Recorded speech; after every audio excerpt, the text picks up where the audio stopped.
All right, thank you for joining us today. Joey Casey here with on Collapsing with Casey. First episode.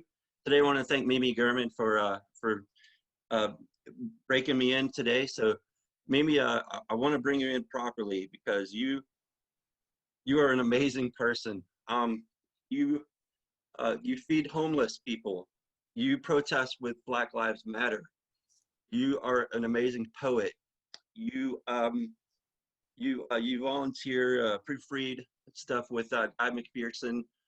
You help him in his writings as a proofreader. I know you're a very huge part of near-term human extinction, which is a term that maybe a lot of people don't know about, but I have the feeling that they're going to get a little bit of that juice here in the coming hour. I hope I got everything down. Is there anything I missed?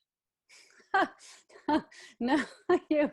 First of all, I'm happy to break in, um, and no, you make my life sound like it's worth living. So thanks.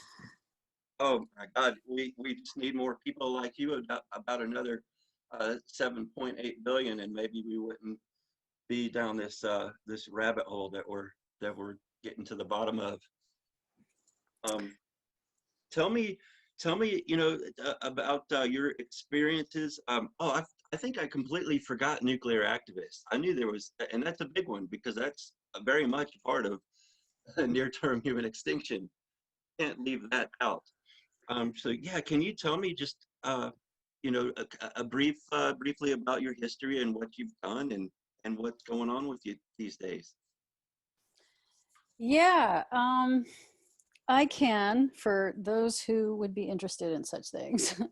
I have been an activist since I was about 15, from Philadelphia, and 3 Mile Island happened somewhere around that time when I was 15-ish. And I asked my dad at the time, who was a doctor. He's not among the living anymore. I asked him why we would have an energy source that could kill everyone on the planet. I was like, Dad, that doesn't sound smart. And he said, well, he didn't really have an answer. He didn't have a good answer. And he usually had really good answers. And I was like, wow, man, if you don't have a good answer, then my questioning of this is valid, you know? So I started to do some research on it and read all the articles that were coming out and reading things that didn't make sense, like everybody's okay. And I'm like, how can everybody be okay if things were leaking and things were this dangerous? And the road led me to Dr. Helen Caldicott, who was then soon coming in to speak at an anti-nuke rally in Washington, D.C. So I went to that, and I decided, listening to her, that I wanted to grow up and be like her.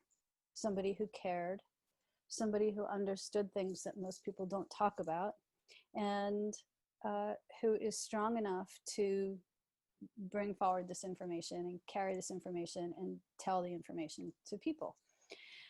So that's where things began.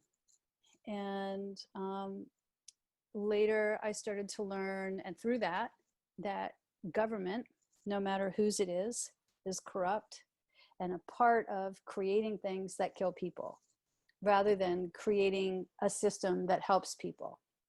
So I saw early on that government, whether it was the US government or any other government, was never going to be for the people. That the whole concept of governing, at least at large levels like that, not speaking necessarily about locally, was not for the people. And I started reading, again, this is all the same time, I've read Diet for a Small Planet, and decided at that point that I was not going to have a child later in my life because the planet was not going to be here. And there was no way, with us consuming trees for food the way that we do that, we kill the trees, we use those, we use the wood, we wipe out the environment, all for fast food, that we were going to be left with air to breathe. So I thought, okay, so I don't want to do that. And so my life was then pretty much set up at age 15 and 16, that things were going to be a little bit different for me. And here I am, everything in between. There are a few arrests in there, government things, anti-nuke stuff, and here I am. I've met a lot of people along the way who are really good people, and I've met a lot of really, really shitty people. So that's my world in a nutshell. You can pull it apart if you like. Hearing you talk about that just tells me why I love you. What age were you when you asked that question to your dad? I think TMI happened when I was either 14 or 15, somewhere in there. And we spoke a while back too, about your history with Radcast. You started Radcast. Can you bring everybody up to speed on what that was and what you found out along with Michael Rupert? Yeah, so Fukushima happened, and I was on the road with my band. I had a band, and we were in California, leaving California, heading into, I think we were maybe even in Nevada at that point. I don't remember, and somewhere in there. Anyway, it came on the radio that Fukushima happened, and I knew what that meant, and I knew that the West Coast was about to get really nuked hard with fallout, and I didn't know what to do. I wanted to be back here in Portland with my partner. I wanted to tell everybody what was going on, and it was a real nightmare for me, because I understood what it meant as far as fallout was concerned and where the winds were going to blow. So soon after that, I was like, well, the only way to know what's going on with fallout is to get a Geiger counter. So I got a Geiger counter, and I talked to the people who sold me the Geiger counter, this company, and learned some things about how to read a Geiger counter.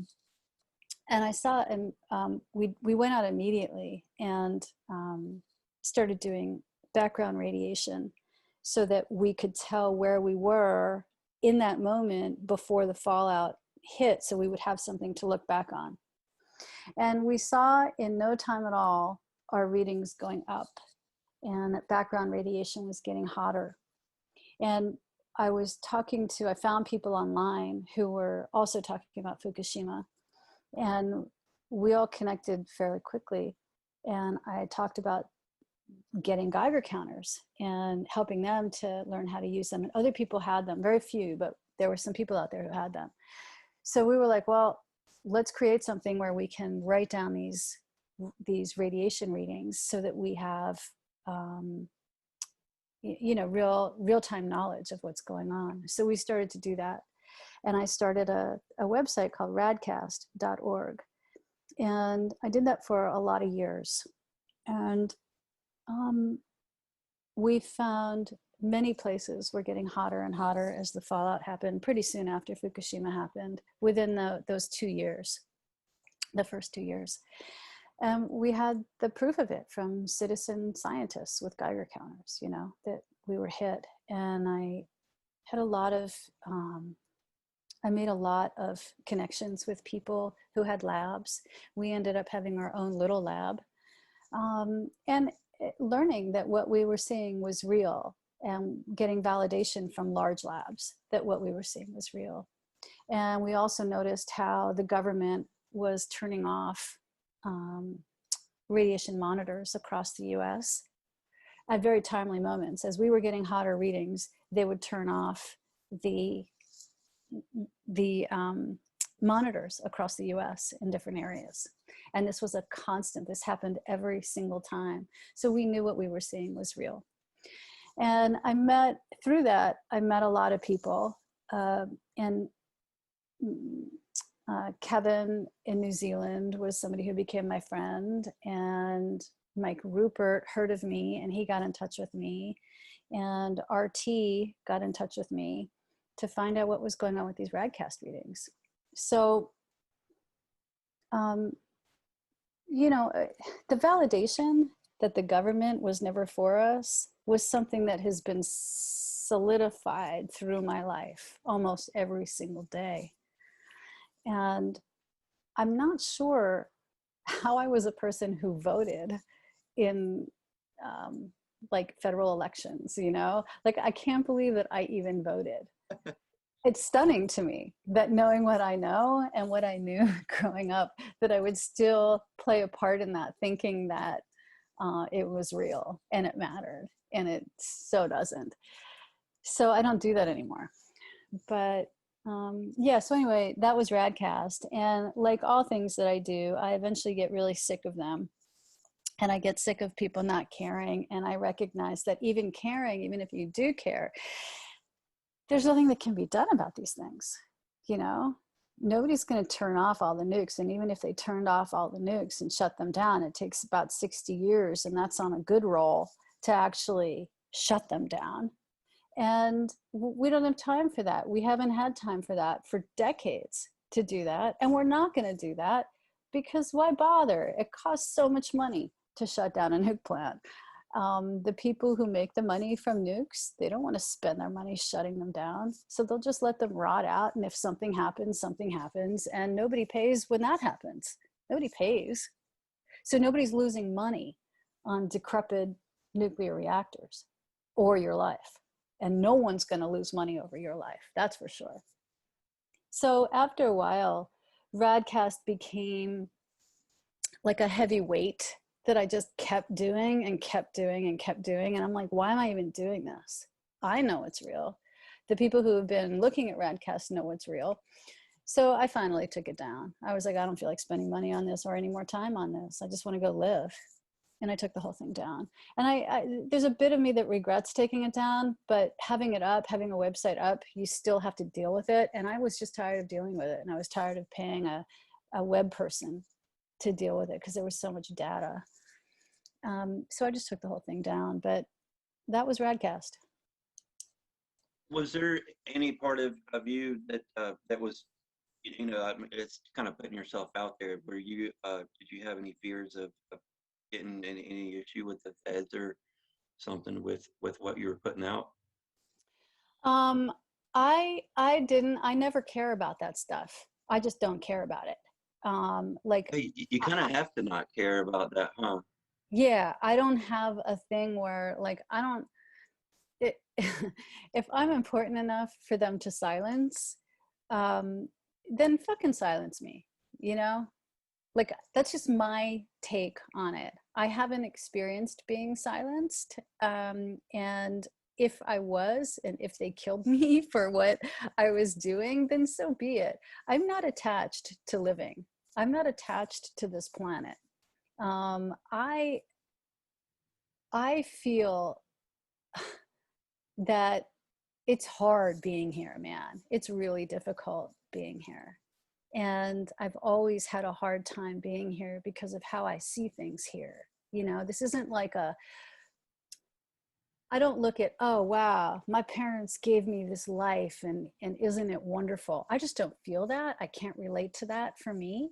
I'm happy other people might feel that way. If that's what makes them happy, great. I'm not judging. My life is one where I've had a hard time seeing seeing things worth living for, because it's such a drag. If I have everything because I'm white and I'm privileged, but all of the billions of people who are starving have nothing because they're starving. If they had things, they wouldn't be starving. And Black people are being killed every day by the cops, and there's famine and there's disease everywhere. And even in the US, we don't have healthcare, right? But like across the world, why do I get to rejoice here? And that's how I see everything. And it's really difficult seeing everything that way. It's like if I was telling someone the other day, I went out to this island that's really close to where I live. It's called Soy Island, and I like to go out there. It's pretty, and they have a beach along the river, and it's nice. So I had this great time there, and on my way out, almost to the bridge, and there's a family of possums. I don't know if you pluralize possum. Anyway, there's a family of possums that were all hit by a car, 3 of them. Ah, And this is how my life is. I'll have such beauty, but I'll always see the flip side, whether it's in my face, like that was, or it's not. I'll just keep remembering that there are other people who don't have what I'm looking at right now, and they'll never have what I get to see. And so how can I fully enjoy what I'm seeing when so many people don't get to see that? And I've never been able to put an okayness on that, like just say, well, it's because it's yours, and you get to, I'm just like, I don't do that. I can't, it's hard for me to rejoice when so many people are suffering. And so being here isn't joyful.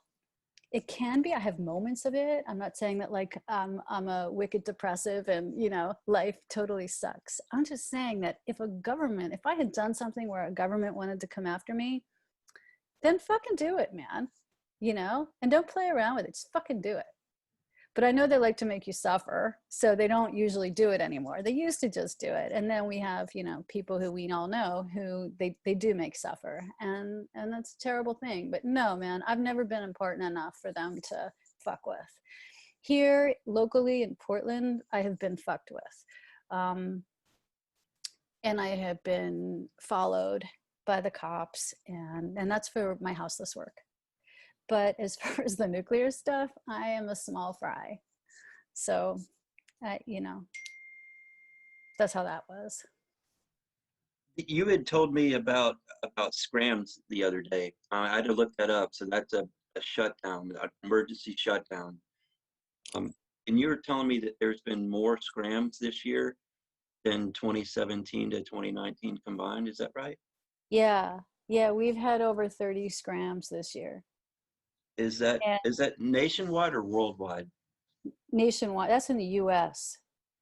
So in the US, we have like 100, we should have 104. We have like 100 online nuclear plants, 4 of which are in shutdown to some degree. And maybe one or 2 have been completely shut down. But of the, let's say 99 or 100 that are still on, we've had over 30 scrams in the US. And the scrams are really dangerous. And the NRC loves to lie about them. But they are required to report them.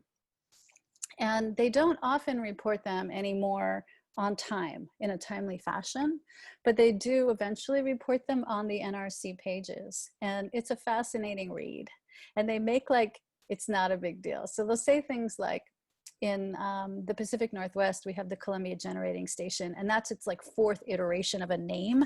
It's the very same plant that's been around since the 70s, but they like to change the name so that people think it's not there anymore. So the Columbia Generating Station had a valve that was controlling the water lift to the fuel pool. And the valve, the most important thing at a nuclear power plant, first of all, is energy coming into the nuclear power plant, because even though nuclear energy puts out energy, that nuclear power plant actually needs energy from something else, from the grid, to actually work. So you can tell it was never made to succeed. But anyway, there was this valve that was put on. This is just one instance of so many. There was a valve that was put on backwards. So like if you had like a nut that you were putting onto a screw and you put it on backwards, you might be able to get it on, but it would be like super stuck because it's not really in the right groove, Well, that's what happened. They put it on backwards. So when there was an incident and they had to unscrew this valve, this huge valve, so that the water slide would come up and allow the proper amount of water pressure into the fuel pool. It wouldn't go up. Well, they couldn't undo the valve because it was put on backwards. And nobody knew except the people who put it on. And so there was a scram, and the whole plant shut down for like a long time because they had to fix this and they couldn't get it off. It was this huge hunking piece of metal.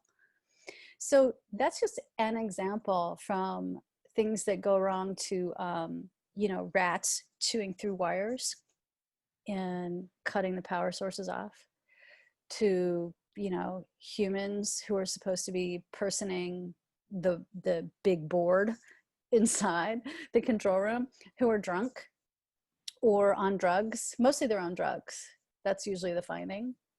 To a whole host of other things, to mostly now the weather. And the weather is causing scrams, and flooding is causing scrams, freezing is causing scrams, all due to the grid going down. It seems like we're really lucky to still be here. You mentioned Ellen Caldecott, and she scared the hell out of me back in after 9/11. That's when I saw her speak on Democracy Now, and the stories and the detail that she was giving was really scary, and that pretty much at any time nuclear war could just break out, and nothing has gotten better, only worse since then. It just seems like we're super lucky to still be here. It's by the grace of I don't know what. I don't believe in God or religion, so it's not that. It's just luck. It's just pure luck. And and then there's the ice issue and aerosol masking and the whole thing. I mean, like, wow, that we're still here is amazing. Yeah, the ice was supposed to go in 2016 to 2019, so we got an extra year, out of that. So lucky again. Yeah. You were talking to about what's going on in Portland. The cops are tear gassing so bad, so much.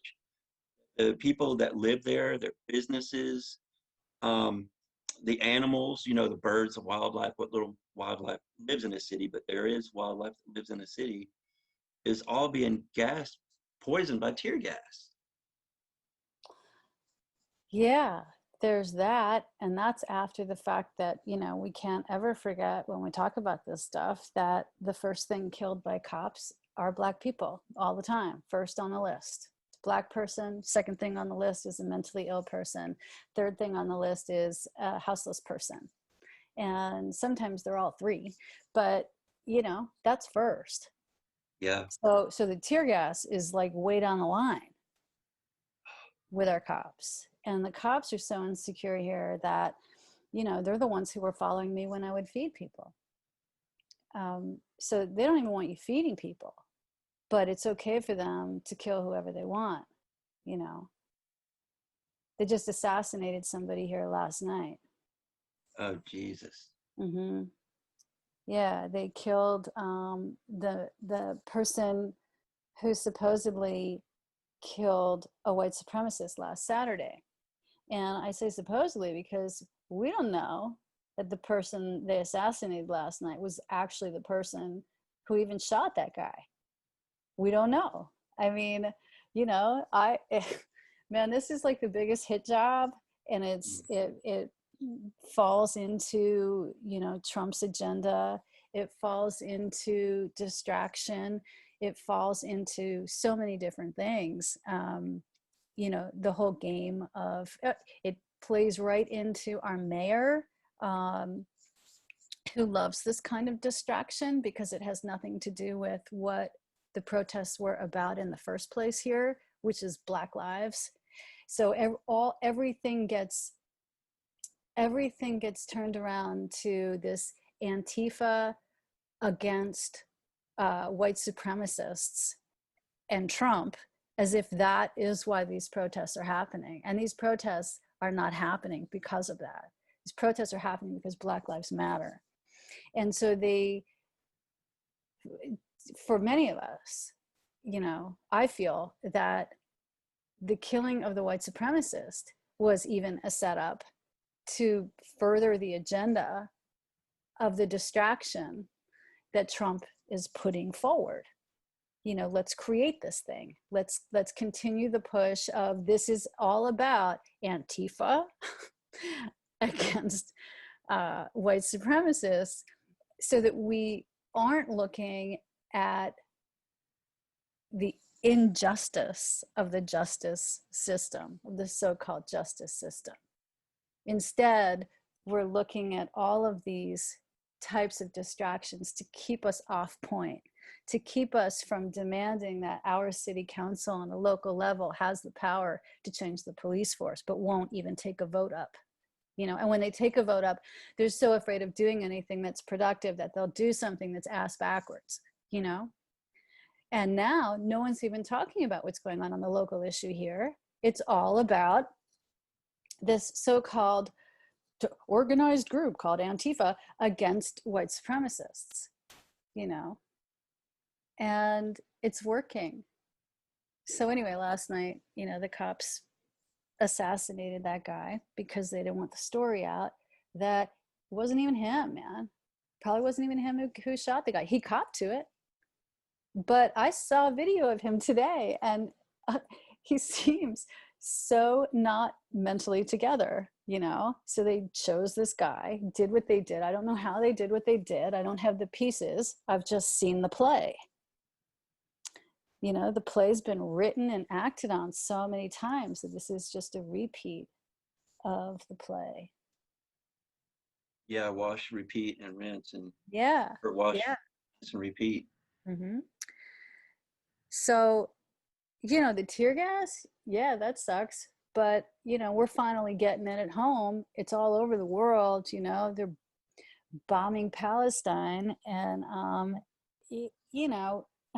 man, it's very difficult to keep things in line with what's actually real and what's happening, because the distraction bombs keep getting thrown in, and don't get me wrong, the tear gas sucks, and it did kill so much of the wildlife in downtown.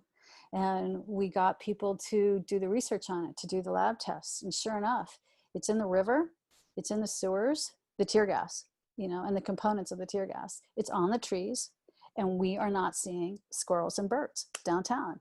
And I brought it to everybody's attention that there were feathers all over the sidewalks when the feds were here. And it got people to be alarmed about this. This is a fucking problem, man. You can't do this. Well, clearly you can.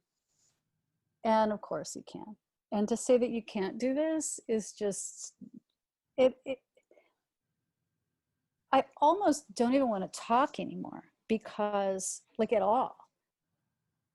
Because the entire paradigm has been so blown open, which is a good thing, that you can't even say things like, you can't do that, because of course they can, and of course they will. Do you know what I mean? Yeah, it's bizarre, man, and it's bizarre living in America, in a place where people still trust their government so much that they make excuses for that. Yeah. And blame the wrong side in order to side with the government. And I wanted to ask you about this too. Going back as far as I know, even back to the Battle of Seattle, the NAFTA protests back in the day. I think it was about 91-ish or so. Mm-hmm. We knew then that the government was hiring their own people to, to do damage, to, do acts of terrorism. And so I know, that continues on today, obviously, even larger scale, larger numbers, as there's more and more protests every day now. Is anybody getting caught doing that? That's, and if they are they getting prosecuted, or is it just still another blind eye to the true cause of the problem? There's one person in Portland who was caught for a fire during one of the protests here. And as far as I know, that's the only person who was actually caught or at least brought in. And all of the other fires, we're certain that some of them were set by the powers that be to make it look like we had set them. And then I don't know, man, there's others, and I can't say or not say, who set those. Some are super clear that it wasn't us. And even if it was so-called us, who's the us of us, right? Was this just somebody who was brought in to do that, who they then arrest, and then what happens to him? We never hear again. So maybe he was just one of them. So again, we don't know. And they're still bitching about us throwing, like water balloons at the cops instead of bitching about the cops killing Black people. And I love bringing it back around to, this is about cops killing Black people. This is about systemic racism.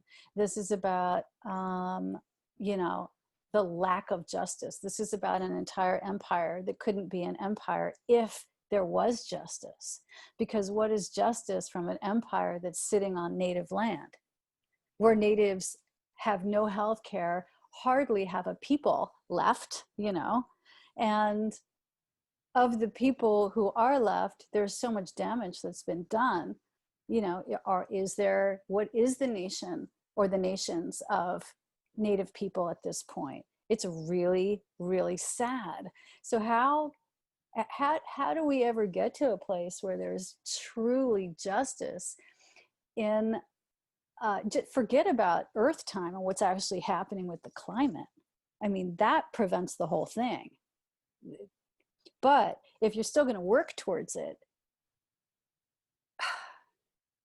how is what you're doing as a strategy going to get you the quickest return for justice? And will it, and is it? And if it isn't, what can be done to expedite that return for justice? And I don't think at this point that we can get justice, and especially with the time frame of how much time is left on the planet.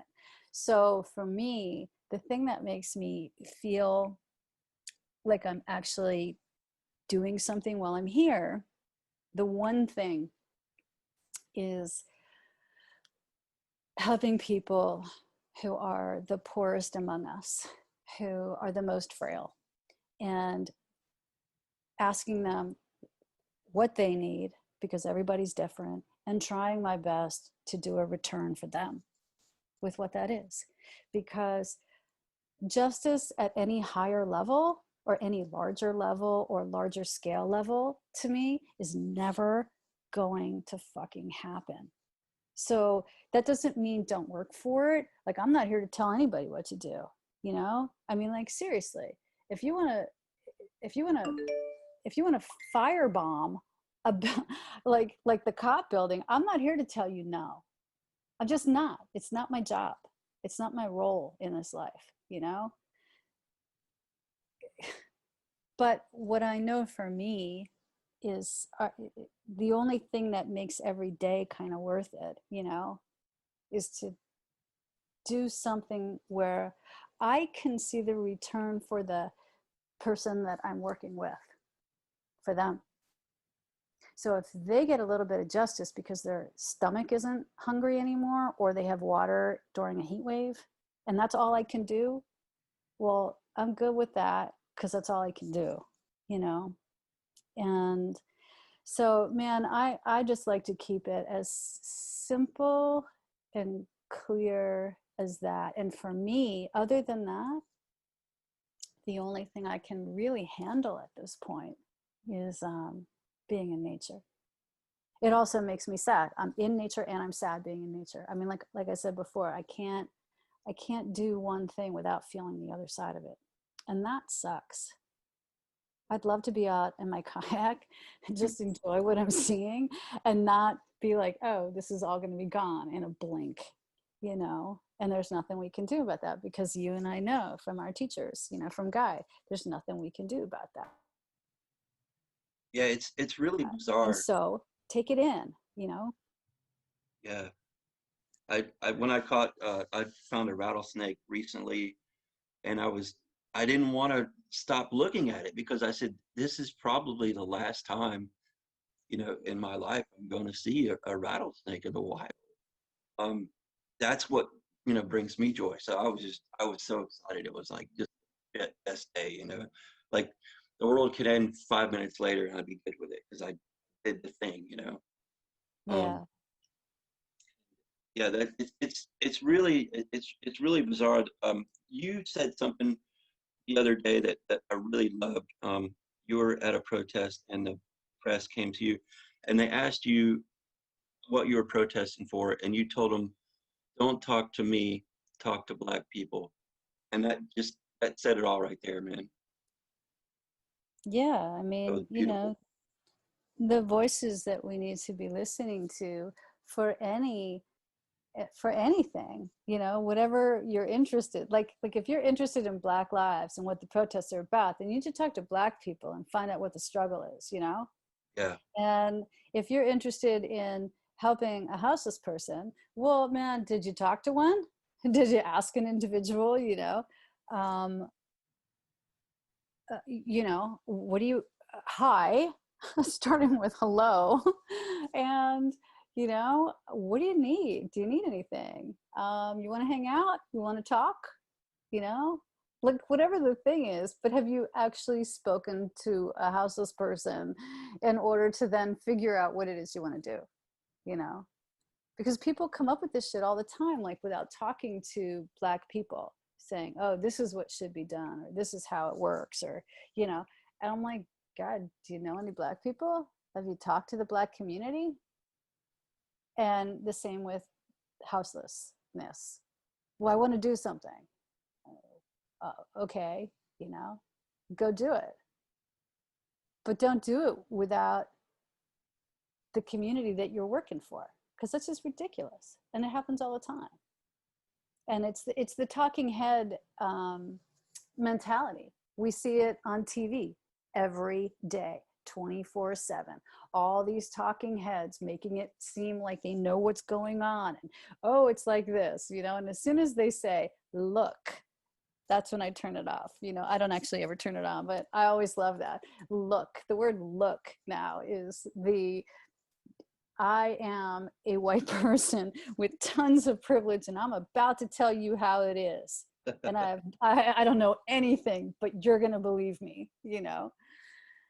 And again, that comes to the levels of distraction. And I just, I look at things like if there was like a fruit tree, like a plum tree in the middle of town, and I saw the plum tree. Well, I think like what would people do with the plums from that plum tree? You would have like I would take the plums and I would take them directly to people who live on the street. Like that's what I would do with the plums. Other people would take the plums and hoard them at their houses for themselves and for their family. Other people would hoard them and then try to sell them, even though they got them for free. And other people would take them and take a bite of it and then toss it because. And this is how I just look at the world. This is what the world is made of. And you know we could take the seeds from that and we could plant another plum tree to have more. But most people don't go there. They go with the hoarding, and they go with the privilege. And again, man, if somebody wanted to get rid of me from this planet, I would go. I would go so other people wouldn't have to go. But that's just not going to happen, because I don't think I'm one of the good guys. You know how the good guys always die young? Well, I'm still here. So I must have done something very wrong. no, you're one of the good people, man. Like I said earlier, if we had another 7.8 billion of you, we might be in a different place. It's definitely a different world would have been possible I'd if really you. go ahead. Sorry, go ahead.